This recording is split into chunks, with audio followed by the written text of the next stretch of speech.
Hello అండి, నేను doctor Sumeena Reddy, fertility consultant and laparoscopic surgeon, Fertilica IVF Hyderabad. చాలా మంది ఐవీఎఫ్ చేయించుకోవడానికి కరెక్ట్ ఏజ్ ఏంటి అని అడుగుతూ ఉంటారు. అట్లాగే మా ఏజ్ ఇంకా 25-26, మాకు ఇప్పుడే ఐవీఎఫ్ అవసరమా అంటారు. కొంతమంది లేట్గా మ్యారేజ్ చేసుకున్నప్పుడు 35-36లో మ్యారేజ్ అవుతుంది, మాకు పెళ్ళయి 1 సంవత్సరమే అయ్యింది, అప్పుడే ఐవీఎఫ్ అవసరమా? ఇట్లాంటి డౌట్స్ ఎన్నో ఉంటాయి. సో ఇవాళ మనం వీడియోలో అసలు ఐవీఎఫ్ ఎప్పుడు చేయించుకోవాలి, దీనికి ఏదైనా కరెక్ట్ ఏజ్ ఉందా అనే దాని గురించి మాట్లాడుకుందాం. సో ముందర కాలంలో మన పెద్దవారు ఉన్నప్పుడు ఒక్కొక్కరికి సులభంగా 5 మంది, 6 మంది, 7 మంది పిల్లలు పుట్టేవారు. కానీ ఇప్పుడు ఒకరిద్దరు పుట్టడం కూడా కష్టమైపోతూ ఉంది.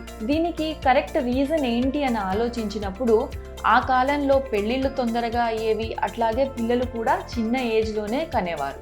సో ఈ పిల్లలు పుట్టేది అంటే ఫర్టిలిటీ విషయానికి వచ్చినప్పుడు ఏజ్ అనేది చాలా ముఖ్యమైన క్రైటీరియా. పిల్లలు పుట్టడానికి ఒక కరెక్ట్ ఏజ్ ఉంటుంది, అట్లాగే ఐవీఎఫ్ ప్లాన్ చేసుకోవడానికి కూడా ఒక కరెక్ట్ ఏజ్ ఉంటుంది. దీనికి సైంటిఫిక్ రీజనింగ్ మనము ఒకసారి డిస్కస్ చేసుకుంటే, మగవారికి వీర్యకణాలు లేదా శుక్రకణాలు ప్రతి నెల కొత్తవి బాడీలో ప్రొడ్యూస్ అవుతూ ఉంటాయి. కాకపోతే ఆడవారికి లైఫ్ టైంకి, మొత్తం జీవితానికి కావలసిన గుడ్లన్నీ పుట్టుకతోనే వస్తాయి. ఒక చిన్న పాప తన తల్లి గర్భంలో ఉన్నప్పుడు లేదా పుట్టిన సమయంలో ఆ పాప బాడీలో సుమారు 10 లక్షల గుడ్ల వరకు ఉంటాయి.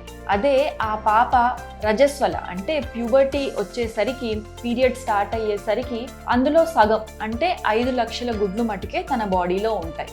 ఇదే అమ్మాయి ఒక 25-30 ఏజ్ వచ్చేసరికి ఆ గుడ్ల సంఖ్య 2 లక్షలకు తగ్గుతుంది. 35 నుంచి 37 ఏజ్ వచ్చేసరికి ఈ గుడ్లు 1,00,000 నుంచి కొంతమందికి 25,000 వరకే పడిపోతాయి. అట్లాగే మెనోపాజ్ అంటే పీరియడ్స్ ఆగిపోయే టైంకి ఈ గుడ్ల సంఖ్య 0కి చేరుతుంది. దీన్ని బట్టి మనకు తెలిసేది ఏజ్ పెరిగే కొద్దీ గుడ్ల సంఖ్య తగ్గుతూ వస్తుంది. అదే 35 ఏజ్ తర్వాత ఈ తగ్గడం చాలా ర్యాపిడ్గా జరుగుతుంది. 37 వచ్చేసరికి egg number and egg quality చాలా తక్కువకు చేరుతుంది.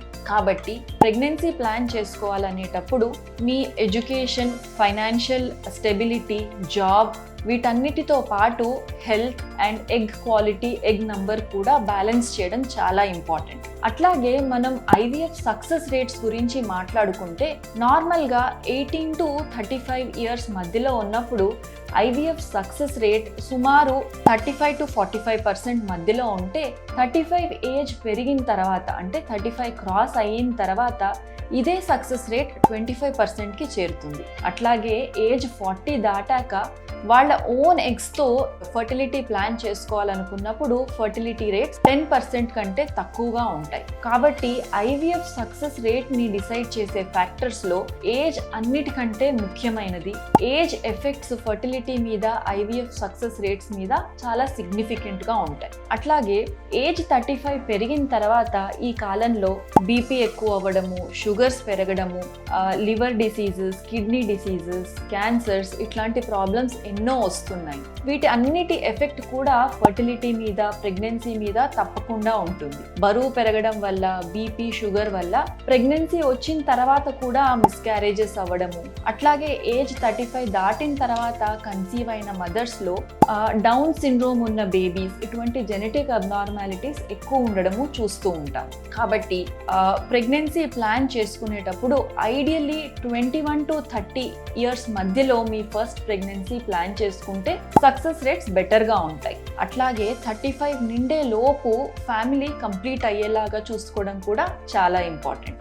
దీంతో పాటు ఒకవేళ మీకు చదువు వల్ల కానివ్వండి, family responsibilities or job security వీటన్నిటి వల్ల ప్రెగ్నెన్సీ కనుక డిలే చేయవలసి వస్తుంది అని ముందరే తెలిసి ఉంటే ఎగ్ ఫ్రీజింగ్ అనే ప్రక్రియ గురించి తెలుసుకోవడం, ఇది వాడడం చాలా ఇంపార్టెంట్. ఎగ్ ఫ్రీజింగ్లో మనం ముందరే మీ ఏజ్ 35 or 30 లోపు ఉన్నప్పుడే మంచి క్వాలిటీ ఎగ్స్ని మంచి సంఖ్యలో పెంచి వాటిని బయటికి తీసి లిక్విడ్ నైట్రోజన్లో ఫ్రీజ్ చేసి ఉంచుతాం. దీన్ని తర్వాత మీరు ప్రెగ్నెన్సీకి రెడీగా ఉన్నప్పుడు, ఒకవేళ న్యాచురల్గా ప్రెగ్నెన్సీ రానట్టయితే ఈ ఎగ్స్ని వాడుతూ ఐవీఎఫ్ చేస్తూ మీకు ప్రెగ్నెన్సీ ప్లాన్ చేయడానికి సులువుగా వీలు పడుతుంది. సో ప్రెగ్నెన్సీ డిలే అవుతుంది అని ముందరగా తెలిసి ఉన్నప్పుడు ఎగ్ ఫ్రీజింగ్ని తప్పకుండా వాడుకోండి. ఫైనలీ చెప్పేది ఏంటంటే ఏజ్ అనేది ఫర్టిలిటీ అండ్ ప్రెగ్నెన్సీ ప్లానింగ్లో చాలా ఇంపార్టెంట్ ఫ్యాక్టర్. సో వీలున్నప్పుడు ఒకవేళ ఐవీఎఫ్ చేయించుకోవాల్సి వస్తే సూనర్ ద బెటర్. తక్కువ ఏజ్లో చేసినప్పుడు ఎగ్ క్వాలిటీ, ఎగ్ నంబర్ కూడా బాగుంటుంది కాబట్టి ఐవీఎఫ్ సక్సెస్ రేట్స్ బెటర్గా ఉంటాయి. Thank you.